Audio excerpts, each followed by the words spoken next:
It is a great pleasure to have in the studio someone who we've spoken to a number of times on the Burning platform. He's someone who's well known to the cliffcentral.com family and audience, and he's somebody who is visiting South Africa for the first time in a long time. We'll find out why in just a minute or two. But his name is Solly Moeng.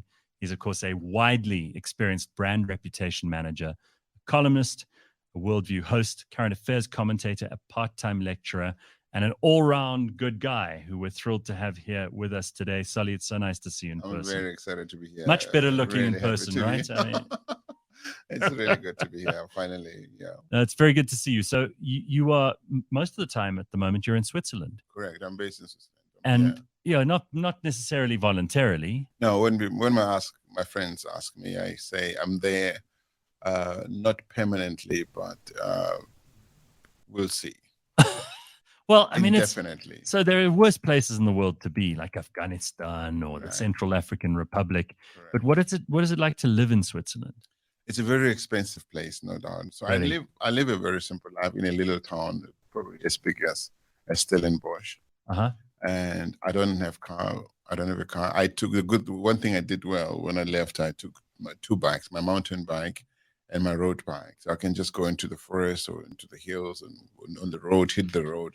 Cycling is safe. People are very respectful. The drivers, motorists are respectful of cyclists.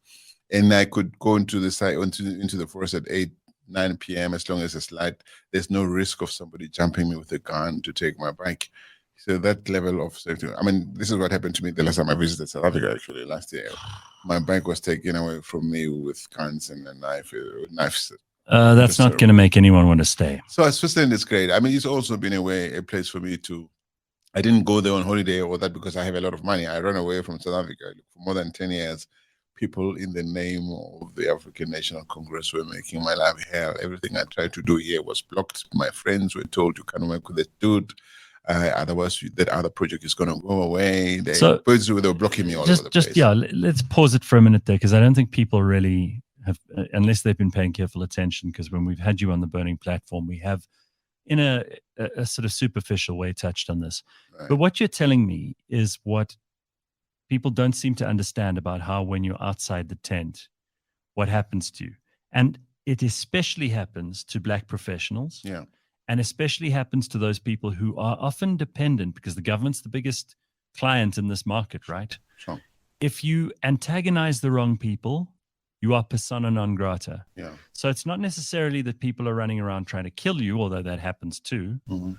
It is that you are completely blacklisted. Yeah, definitely. And that you will find it very, very difficult to earn a living and to make any contribution to society if the powers that be, and in this case, very particular members of that circle, decide that you are not worth spending time and effort on. Yeah.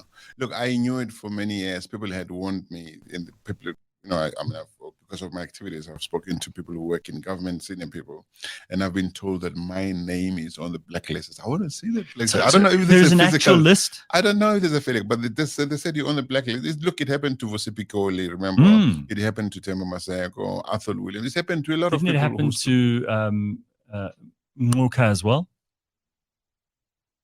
Yeah, it happened to him as well after the Zuma thing. Yeah, Bulilan, yes, it happened to. So it's happened to a lot of people. You see that some people have gone out to write books to talk about it. Some people have decided to go quiet. I know people who have gone quiet, who are still there, who are still untouchable, who are afraid to speak out, because some of them made the mistake during the Zuma state capture of walking away with the golden handshakes, with all those NDAs, basically giving you your platinum golden handshake, provided ad vitam and aeternam, you say nothing.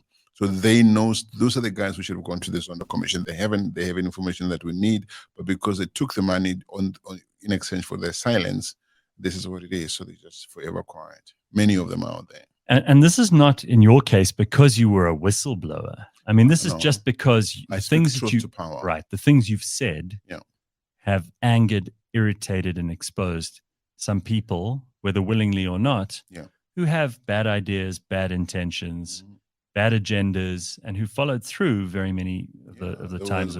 There was a government-funded campaign to destroy a project I started. I know the minister whose name I will not mention here, who funded a campaign to say, make sure you destroy this thing that this man is doing. They called even associations, professional associations, to say, if you work with this dude over there, you out. So so we tend to say there's freedom of the press. Of course, there is relative freedom, but they don't arrest you like in Egypt or Rwanda or other places like that. But what they find other ways to destroy you. And Solly, in your case, what kind of work do you do on a day-to-day basis? We talk about the reputation management stuff. I mean, in effect, if they'd only paid attention, they could have really used you. I mean, they would have needed you in the last 10 years. If I had done spin, they would have preferred me. So I tell the truth. So the thing is, you can't deal with reputation if you don't tell the whole truth. If you don't, you have to put the stuff on the table and say, okay, well, let's look at the mess, let's deal with it. But if you go, I don't spin. I'm not going to lie on behalf of any company. The best way to win a reputational battle is to deal with the facts as they are and not to try to put plaster over a wound that is going to fester anyway. So I teach on the online campus of the EU Business School. They have campuses. They have 5 campuses, one in Munich, Geneva, Montreux, Barcelona, and the online campus. I consult when I get, I collaborate with other guys to consult on reputation management matters. And look, to go to Switzerland, I have a friend who said, listen, dude, I have a restaurant here. I really don't like my story because I like to tell South Africa story, but because you're putting me in this world, let me put it I know, and we will move on. I work for a friend of mine part of the time so that I could stay in Switzerland. He said, I'm giving you a contract, which is like, it's a 50% contract, so that you have the freedom to do the other stuff that you do, which works for me, because it can pay for my rent. But so I have a certain number of days when I work for him, and then other days I do the stuff I do. I write, I comment on media, I do consultation, I teach at the EU Business School. So it kind of balances things out. But it's not like I can ride buy a Mercedes Benz with it. I'm not one. No, of course. And technically, therefore, you're also in exile. It's definitely that's what it is. It's a post-apartheid exile. It's what it is. Right. Okay. So there are things in South Africa that people say you can't say. You've discovered what those are the hard way. Mm-hmm. And people do talk about freedom, and they talk about freedom of expression. And you only know if you're really free because you can say whatever you want, and there's no master who can make their authority felt in your life. So most people in the world live in some kind of slave relationship with the government, with their boss, with the company they work for, whatever it might be. Is it too much to say that there are a tiny, tiny number of people in the world who are actually free? Yes, I think so. I think a lot of people will even urge you on. Me, I get a lot of people say, yeah, so you're doing the right thing, keep going. I say, if you say, let's stand together, you look around, you're the only man standing. There's no one there, yeah. So a lot of people are afraid because they have bonds to pay, cars to pay, school fees to pay, and that sort of thing. So it takes a lot of bravery to stand up and look the beast in the eye and say, this far, no further. But the history of humanity has been made by people who stood up and said, I can't look the other way. And of course there are consequences. So that's why I never want to play victim. I mean, I came into the kitchen knowing that there would be consequences, but I'm not going to be afraid. I'm not going to live like a meerkat. No, so sure. I left because at some point I thought, damn, this is going to affect my whole my health. I needed a space to breathe. That's why I moved to Switzerland. But it has also, family, friendship. It's made a lot of these things impossible for you. Yeah, difficult. But also, I discovered after I left that some of the people who had suddenly canceled the contract on me or looked the other way, not when they came and said, sorry, okay, this is actually what happened. This is what actually made me cancel your contract. It's sad. Some of those people are friends. Some people were told, remove Solly from your website, because as long as you have this dude as one of your associates, you're not going to get support. Wow. So that's how bad it gets. Eh? Oh yeah, absolutely. As I say, I know the individuals. Fortunately I've had the fortune of speaking to people who are boards of some of these SOEs, board members and executives, and who said, Solly, there was a meeting yesterday, your name came up and this is what was said. Well, you're an esteemed company, I'm sure. Because the other people on that list sound like the kind of people I'd rather spend my time with than the people who are not on those lists. Because you've got a bunch of sycophants otherwise. Yeah, but even in the ANC, I mean, like I speak to some leaders in the ANC, not corrupt people. I don't do corrupt people. But you have friends in the organization, and you probably know people in all the political parties. Some of them, yeah. Look, some of these people will privately say, "Solly, we need a voice like yours. Yeah. Don't stop." Yeah. But if you say, "Let's go and take a picture together and say this," I'll say, "No." I get them asking me, and I'm by no, I haven't been exiled, and I'm not living in the wilderness, although they've tried. Yeah.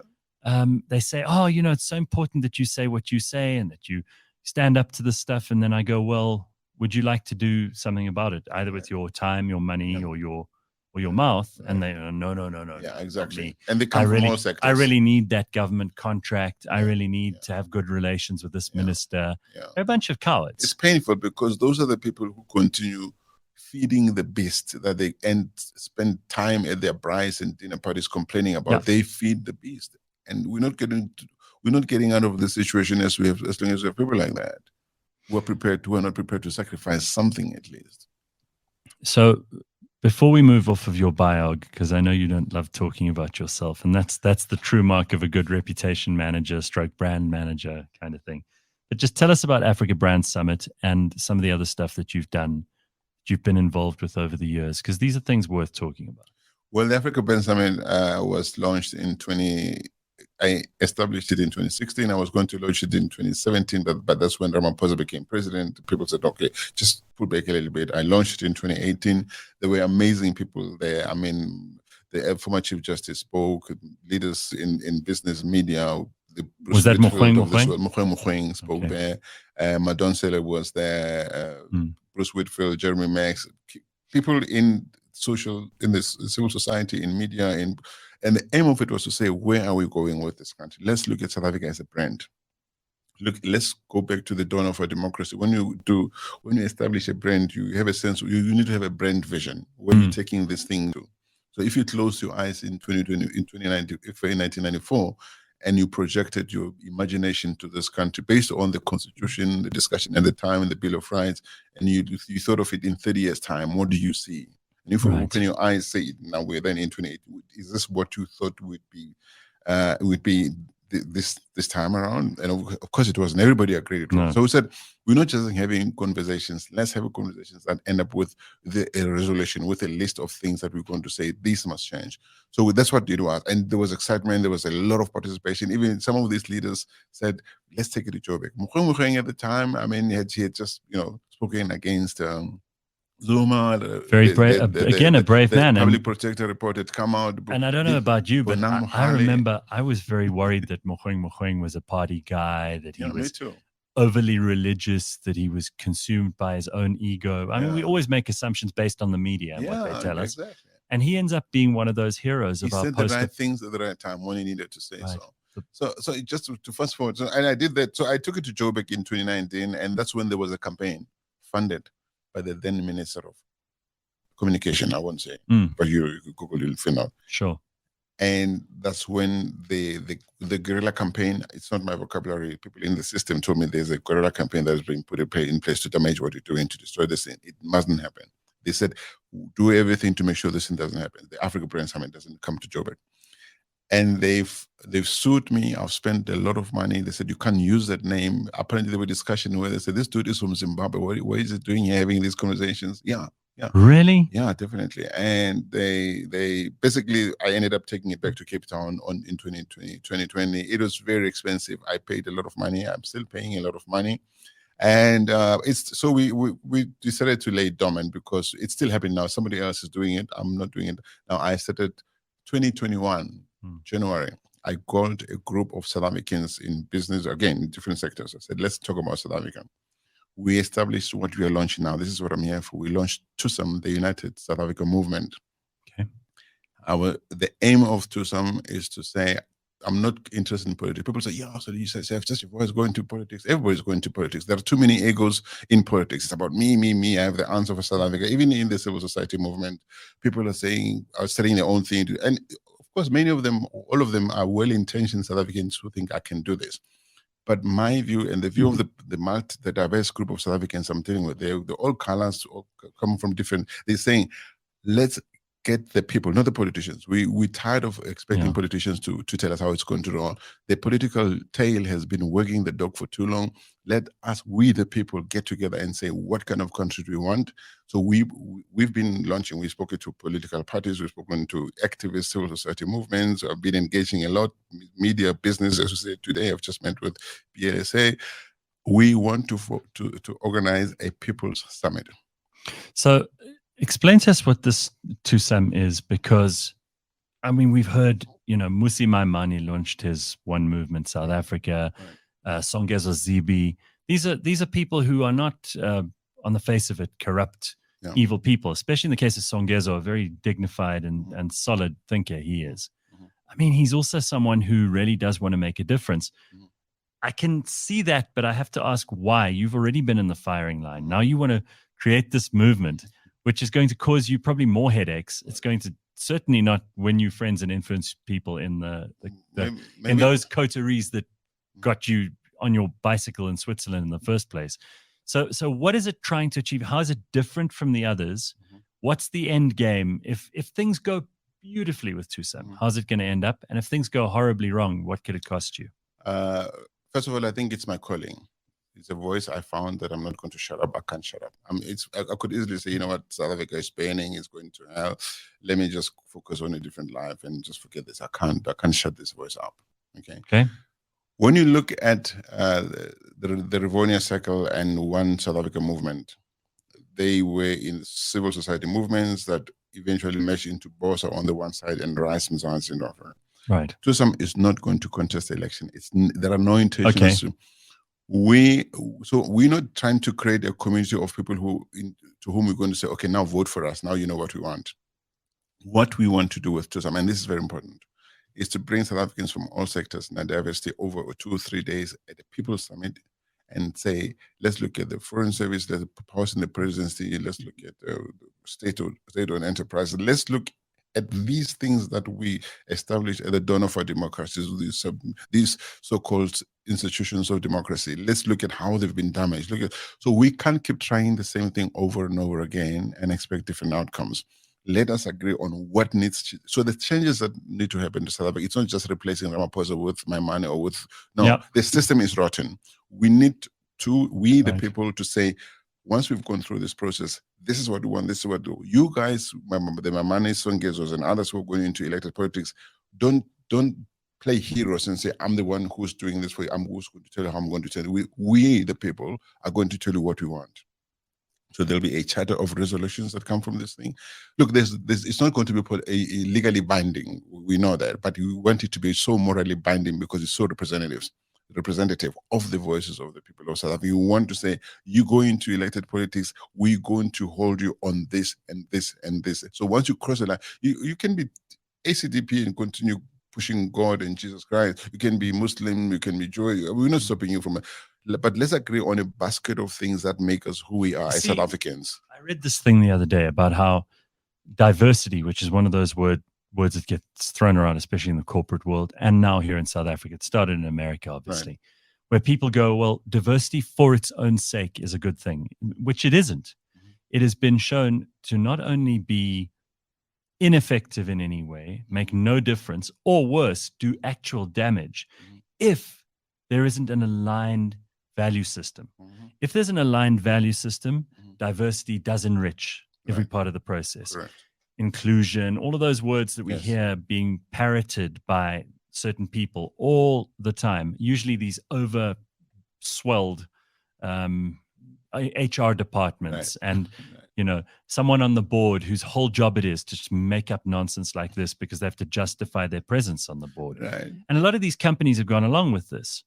And from the point of view of brand and reputation, something you've worked with for a long time, do you think a lot of people get it, or do you think they just pay lip service because they know if they don't, they'll be seen as bad people?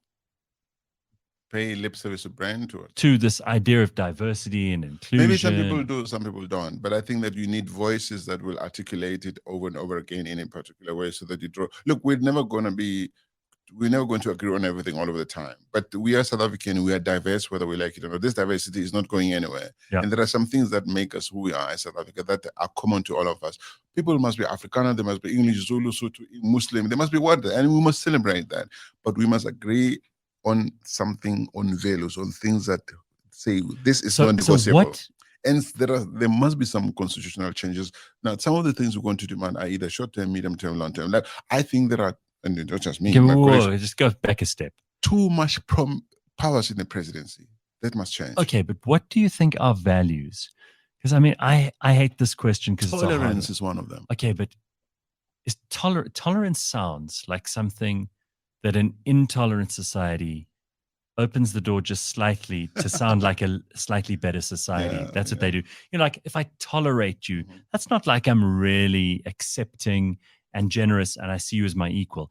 Tolerance to me means like patting someone on the head in a patronizing way and saying, I really look down on you, but I'll tolerate you. No. I don't think tolerance is a South African value. Do you think it is? Well, it could be, it should be. Let me tell you, these values are great. They have to be lived, but we need laws. Citizens have obligations and they have rights. So I could say, I don't like gay people. Me, I don't like gay people. I say, not me, I'm just saying, giving an example. Yeah, you could I don't like Muslims or Christians or Jewish people.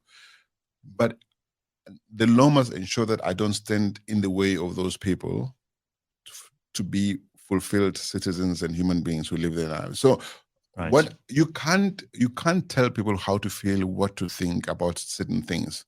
But you can regulate, and you can, there's got to be punitive action when people act out hatred, like misogyny or stuff like that. So we have to have a system, but there's got to be consequences. The problem with South Africa is two things. One, we've been turned into an Orwellian animal farm. The law is for some people. We've been celebrating Bester being arrested. The Guptas are still running around. Jacob Zuma's son, who was a core component of the Guptas enterprise, he comes and he goes out of South Africa. Nobody touches him. If you really wanted to go out of those guys, you would go after him too. So the law touches some people. It doesn't touch some other people. And that's not good. But there are also levels of impunity and arrogance, especially in the political elite, is terrible. So basically, those things are terrible. So what it really means is that the law applies to some people, not all to other people. There's got to be consequences. When you live in a country where there are no consequences. But these, I'm sorry to be a pain about this, but you've thought about this far more than I have. So I'm trying to understand it from the point of view of let's build something together. The kind of stuff that, you know, there are so many people who are just negative about all the stuff that put this country on a good footing in 94. People are saying Mandela was a sellout. Tutu was this just loud priest who should have rather shut his mouth. Remember, they called him a traitor because he criticized the ANC as well. The things that brought us together in 94 were not nothing. They were a big deal. Of course. We've lost our way. I'm trying to understand, based on the things that you're telling me, what those commonalities are, what those things are that put South Africans together. I mean, people will argue about Braai Day and they'll say, it's not Braai Day, it's Heritage Day. And no one's imposing a braai on anybody, but it's like a thing that we all do to cook I call meat. it Braai Day. No one's telling what you call it. But people are upset about it. So let people get upset with silly things. Are there still things that bind this nation together? I'm being cynical as hell now because I know you can actually handle this. Are there things that bind us together? Because you will find in every quarter of the political environment, people who are just willing to push wedges between everybody. Okay, I want to speak to you as a brand expert. Okay, this is it. Every brand. This is what we're paying for, everybody. You're getting this for free from Sally Moeng. Every brand, including destination brands, South Africa is a destination brand, has to have a vision. Where are we going? I mentioned that earlier. You have to have a set of values. If you read the Constitution, the preamble to the Constitution, it says what kind of country do you want to build? Okay, you need leadership. Now, whether you like it or not, Mandela was a leader. Mandela was able to say to a group of angry, excited supporters who were going, we're going to get rid of the Springbok emblem. He said, no, we're not. We're not going to do that. Springbok belongs to all of us. That's leadership. He was not seeking to be loved. The Chinese tried to tell Mandela not to invite the Dalai Lama here. He said, go to hell. He took him on a walk at Kirstenbosch. Nobody, the US tried to stop him from being Gaddafi. Muammar Gaddafi and Yasser Arafat. He said, no, go to hell. These are my friends. That's leadership, that's backbone. We have enshrined in the constitution of this country the rights of the LGBTQI plus community. a number of years ago, South Africa decided to abstain on a vote at the UN. And you Google it, you'll find it. The then Minister of Foreign Affairs, the one who said she had a hole in her head. Yeah, that one. She said, she was asked, but guys, how can you do that? I mean, these rights are enshrined in the Constitution. Her response was, well, we, South Africa, cannot be seen to be walking too far ahead of our African peers. That's nonsense. Leadership, and how demeaning. Leadership is how demeaning about the rest of Africa. Exactly. Leadership is not a popularity contest. There will be lonely moments where you have to stand up. You don't explain things with arrogance and with I'm the boss. You explain so people can understand. And Mandela was able to do it. Mandela was able to say a lot of things from a moral high ground. The thing is, when you as a leader don't have the moral high ground, you are not able to have those conversations. That's why Ramaphosa is not able to say to his comrades who steal, get out of here, that's not acceptable, because they have other fingers that are going to point at him. So the minute the leader is not able to set the tone from the front, the example to live the values from the front, to say this is acceptable, this is not acceptable, and this is what you do when the not acceptable happens. When the leader loses that, everything gets lost. And you think we have enough of those values in place even now, after a number of years of real hardship and really bad leadership, and situations like yours where you had to leave the country, and there are many other people who've lost loved ones, there are people who've lost their jobs, there are people since COVID who've also lost everything. There are all kinds of things that government has done to impede people's happiness, freedom, value system.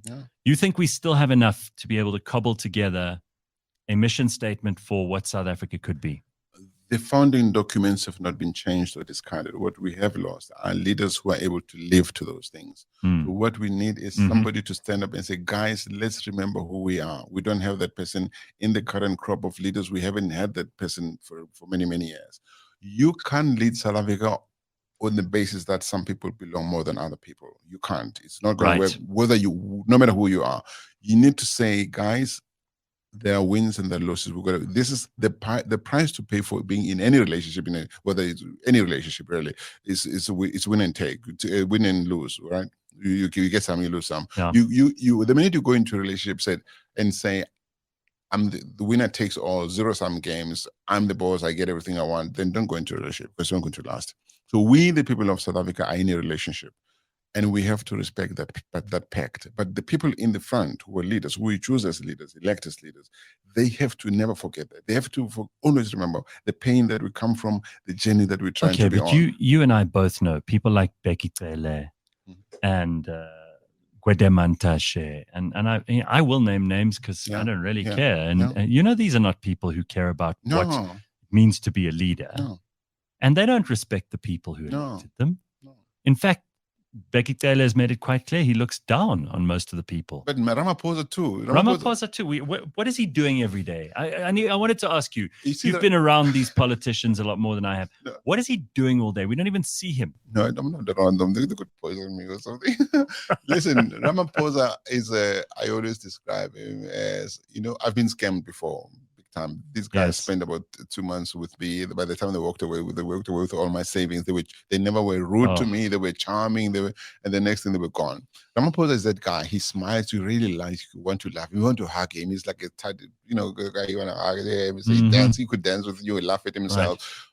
But he pretends to be your friend. No, what he has forgotten, and like many other leaders in the ANC, is that when you're president of a country such as ours, with the history that we have, you are being given a relay in a race. You need to run the distance with the relay, take it as far away as possible from when you took it, and give it to the next person. These people become presidents. That's why I'm saying there's too much power in the presidency. We need to have a conversation about having a multi-party, some kind of national council, multi-party council with that governs South Africa, with a president who is just a symbolic president. So who acts more like the chairman of a board. So they say, Gareth, you're going to be president for the next 12 months. As opposed to head of you're government. The one who meets the foreign visitors, so you go to the UN, but you don't have power. You're not going to go out there and behave as if South Africa belongs to you. This country belongs to the people. We need to take back the power into the hands, into the diverse people of South Africans. All right. Then, there's also this thing I want to discuss with you, because you, again, have some interesting insights here. I've heard some of them before, but I want you to have a chance to explain it at length. business and government have a very, very odd relationship. When it works very well, and they can help. During COVID, whether you liked it or didn't, business helped the government to react fast.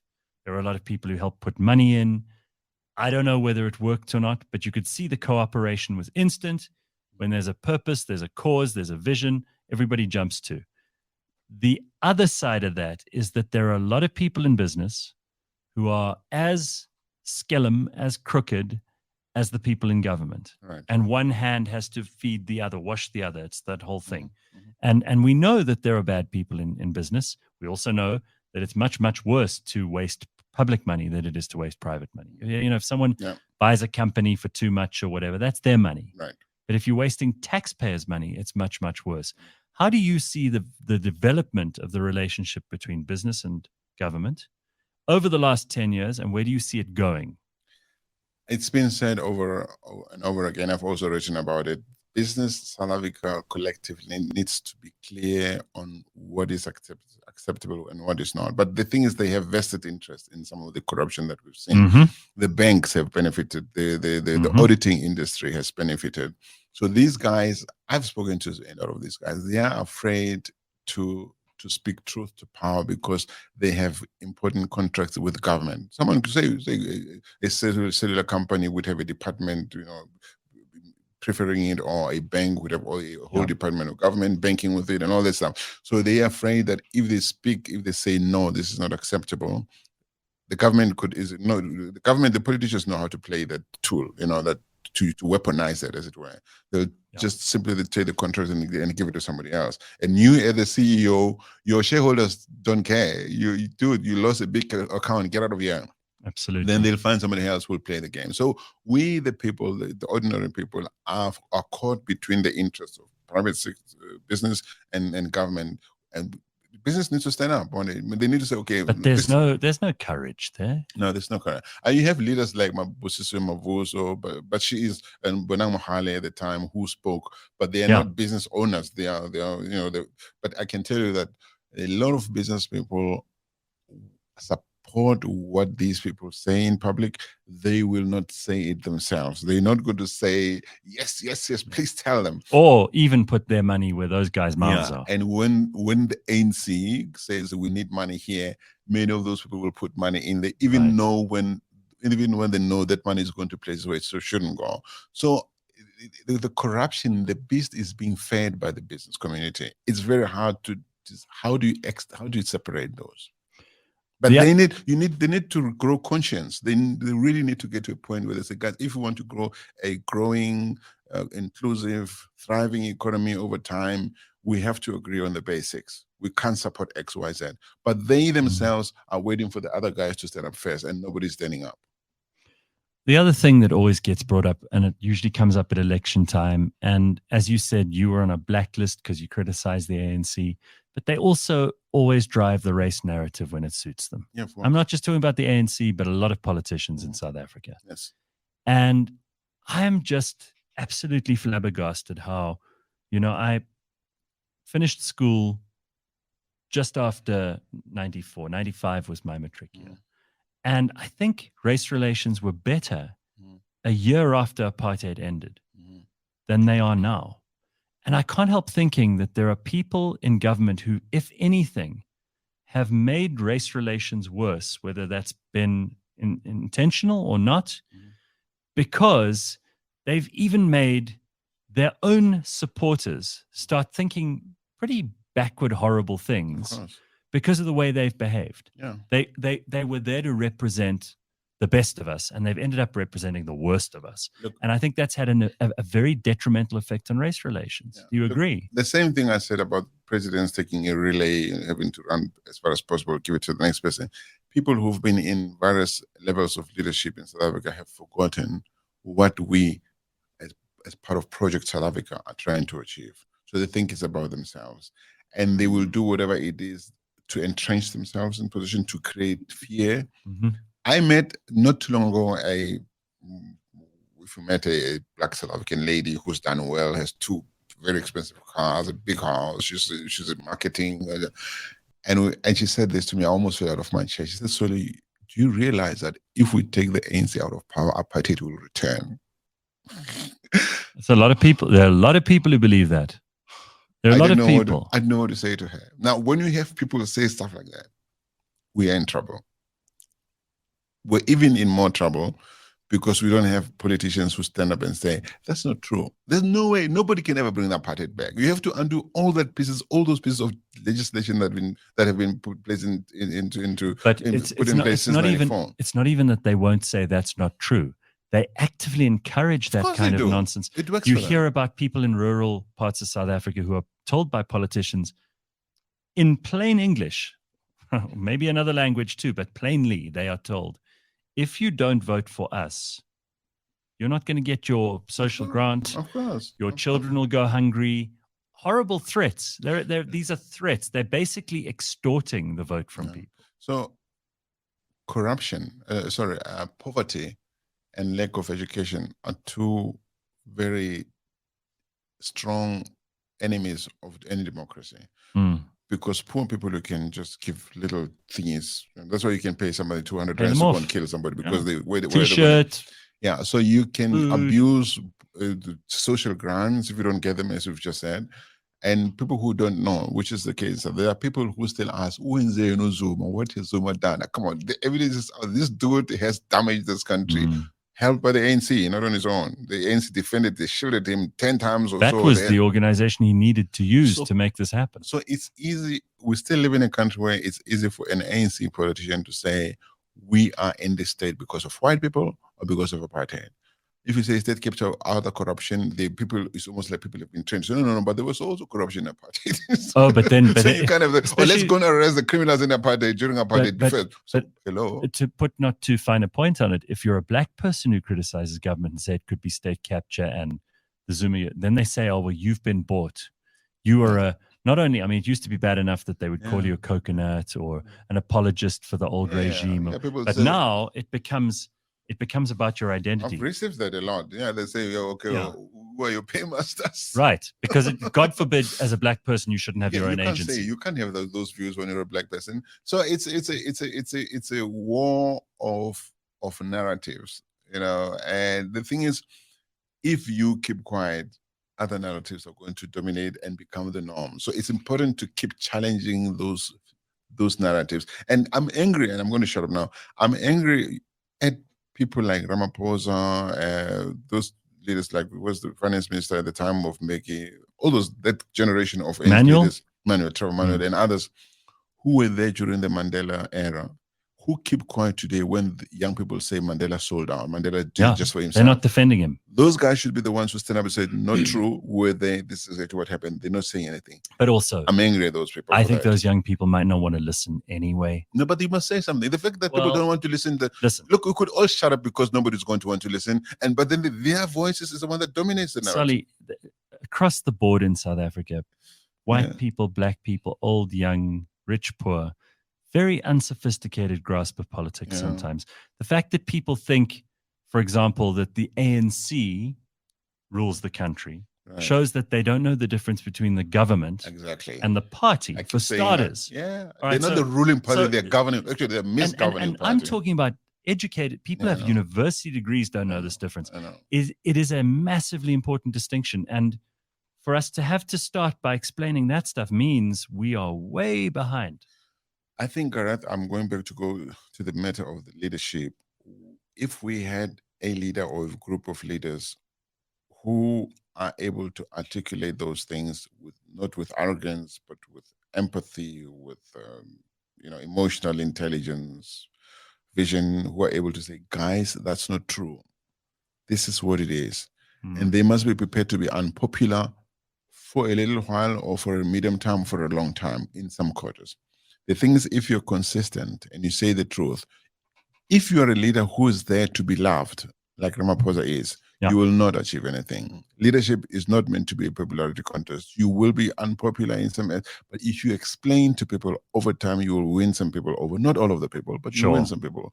We do not have, and we've never had that kind of person for too long in this country. That's why everyone is doing their own thing. Everything economic sectors are being mafiaized, whether it's long distance transport, energy, education. People are taking over whatever they can. Now we hear of ghost trains, in transnet trains being run for criminal activities, coal, and because there's no central leadership with moral. It's important to have the moral high ground. But if you don't have it, then you can't preach it. So you said the United South Africa movement to some. Yes. This organization that you're here in South Africa for now, you're not standing for election. Definitely not. So how much can you do? Because people always go, oh, well, then, again, being cynical, they go, oh, well, what difference can you make? If you're not going to actually run, what are you going to do? Just sit and talk on the sidelines? Well, we bring a multi-stakeholder youth, people from different sectors of society, business, labor, and all that. So at first, I must tell you that following the recent session, over the past 10 years, we've been running soft launches, engaging with different people. As I said, we had at one point political parties in the room, digital. We had civil society, we were activists. Some of them are old activists where they were still fighting for people who didn't get their dues after the Truth and Reconciliation Commission, etc. And we saying, let's have a conversation about the country we want. Okay, we are not. And some people said, but why don't you form a political party? I said, if we had formed the political parties, a lot of the people who came to us wouldn't have come to us because we'd just be one of the guys competing. So we're saying, let's have a conversation that is not about I want so that you can vote for me. I have no interest in going into politics personally. Sorry, Moeng, I have no interest in that. All right. But I have an interest in seeing a South Africa I can be proud again, that works, that's fair to everybody, irrespective of who they are, that supports every South African child, irrespective of what they look like. In any case, for instance, I don't think we need race-based laws in South Africa. If you have a system that supports every child also in South Africa who needs help, most people who are going to benefit from it are black, because black people are most people. So you raise the tide, all the boats. To have policies that discriminate against minorities if we don't need them. Yeah, but you see, I think also, and this is where I need you to, as a communications guy, because that's also your strength. Right. We need to find a way of explaining to people that the cake isn't only this big, and you don't only feed Peter by stealing from Paul. No. We can grow this cake. This country under Thabo Mbeki, sure, if I ever made a mistake, it was believing that Polokwane was a good thing.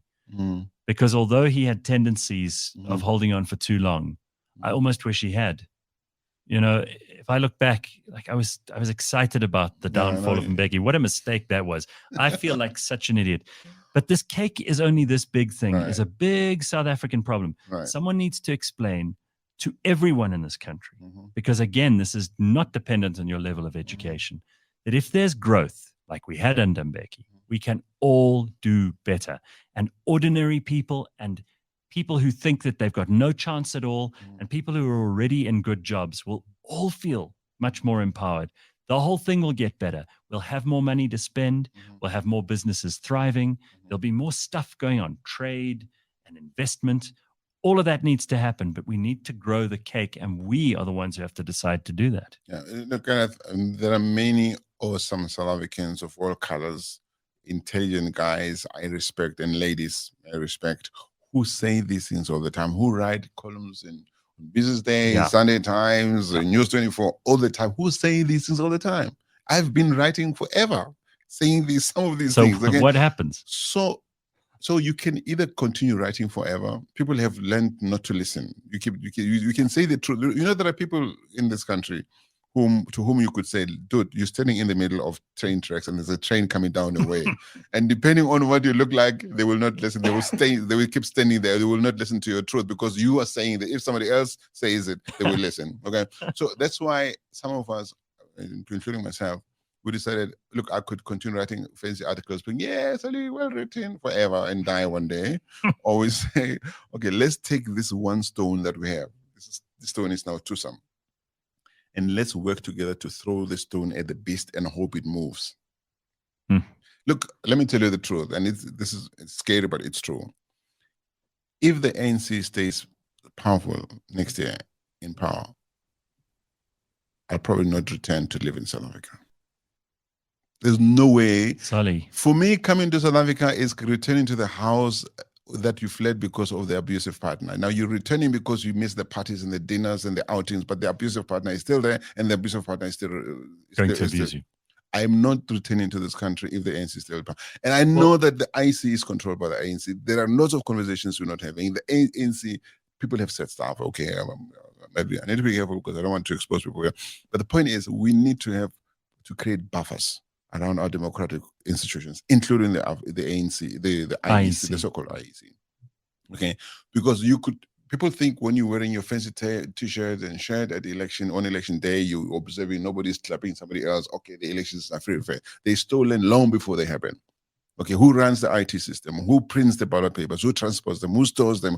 Who controls the polling stations? People, South Africans, we are naive. We don't read. We make decisions on tweets. We don't read long documents because it's too long. It's too much stuff is being thrown at us. So the ignorance is working for the beast. It makes me very nervous. And the fact that you say you might not return to this country if the ANC win again, the truth, the ugly truth of this country that I think few people talk about, even though I think we all realize it, is that we have lost so many brilliant people already. Yeah. You know, I know ANC people who have sent their children overseas. They don't believe in the country. And they tell the children don't come back. They're in the beast. Yeah, I know.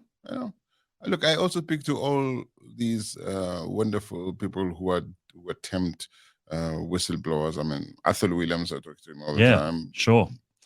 He's languishing out there, and he wants to come back home. But even the ANC is apparently now preparing to give an award to some dude who benefited in state capture, who's mentioned in his book. And so this culture of impunity is painful. So when you come here, nobody wants to touch you. The people that we're referring to in the business world don't want to employ you because then they will lose their contracts with government. This is what happened to Vusipigoli. Vusipigoli was a hardcore ANC person. That auditing firm fired him because the ANC said, if you keep this dude, that you're losing the contract over there. And it happened to many people. Not everyone comes here to be interviewed or writes a book, goes on to whatever to make it out there. A lot of people are silently have been reduced. They're the professionals with expertise, with knowledge, who could contribute handsomely to this country. But because they are also values-driven people who know what public interest means and who value public interest, they cannot fit into the system. To Martha Ngoyi a little while ago, she's a whistleblower at Transnet. Yeah. Incredibly brave woman who is doing her damnedest to make sure that parastatal is held to account for its absolutely appalling decisions, and that the leaders who made these decisions and were craven are accountable for their terrible decisions. And she's having such a tough time. I mean, like so many, Athol Williams, you mentioned earlier, the good people get punished, the bad ones get away with it. Who's been arrested for state capture? Nobody. Zero. Nobody. I know a friend, I won't mention her name, who came from the PIC, who was one of the witnesses at the Zondo Commission. She quietly, articulately said, this is what happened here. She told the truth. There have not been consequences. She went back to work at the institution. She was treated as a mad lady. Like she'd lost her mind. Of course. But they didn't fire her. No, but they made sure that she doesn't get any promotion. She stays in that office. Doing nothing, probably. She's a black woman, dealt that blow by black people. Okay? So people do harsh things to other people. So that's why I don't care about race. I really don't care. Sometimes when I've been in the most, some of the people who did the harshest things to me are black people. Some of the people who've been there when I needed them are white people or colored people. So I don't care about the race of the people. We need to get to a point where we judge people on the basis of what they do, what they say. That's what matters. But we need leadership that's able to drive that kind of thing. When you drive fear because you benefit from fear, you destroy a country. And they're destroying this country that way. I can't think of a better way to end this discussion because you've said it all. You will be on the right side of history. And what you've said, these are not new ideas. These are the ideas of Martin Luther King Jr., judge people by the content of the character and that kind of thing. And ultimately, whether you have an easy life now, I certainly hope you will at some point, Solly, but if you have an easy life now, you are a free man because you speak your mind and you do speak truth to power. And there are a lot of those people who may have cushy and luxurious lives, but they live on the knife's edge. I don't think they sleep well, and I don't think they can go to bed with a good conscience. And I think they know who their masters are, and I don't think they like it. Yeah, and it's just a one thing. You know, people tend to think, oh, you live in Switzerland, you live this high life. That's not true. I live in a country that works. The health system is amazing. It's safe. The government does what it must do. There are consequences for wrong. But I'm not a rich guy. I just live a simple life in a country where that works. That's the difference. So don't think, oh, this is just no. But my point is, you're a free man. Yes. You say what's on your mind. Without my freedom, what else am I left with? I think there are a lot of people who are going to wake up to that realization a little bit too long from now. And I think it hurts. I think it hurts when you're an old man and you look back on your life and you go, should have, would have. Yeah. Especially when no one else likes you anymore. You can have the biggest house. Yeah. You can have achieved high office. But ultimately, to die in disgrace is probably the most horrible thing. And it will happen for a lot of these people, even if the law takes a long time. I want to look back one day at my life and say, you know what? I tried. Well, you're already you do in the present. You are trying. So God bless you. Listen, very lovely to have you here. Thank you. And I do hope that our next conversation will be all about how you were right again, and how things are going much, much better for us. But when you're back in South Africa, be sure to visit us, and we will keep checking in with you on the Burning platform if you don't mind. Yeah, definitely. I like the conversations. I think we need not to stop talking. No, it's not going to happen. Yeah. As Don King said, whomsoever wants to come, let him come. Let the haters come. You know. Damn straight. And it's harder for you because you can say something people don't like. Yeah, he's racist. But that's how people get away. But they've called me now. See, once you called me that, there's no power anymore. Right. Because now I don't care anymore. Because I know what kind of people are saying that, and they're not the kind of people who I actually care about what they think of me. Yeah. Whereas the ones who don't know me, or the ones who do, know to think a little bit more. Anyway, I think you feel the same way. Sally, great to have you here. Thank you, Gareth. I'm very happy to be here. Thank you very much.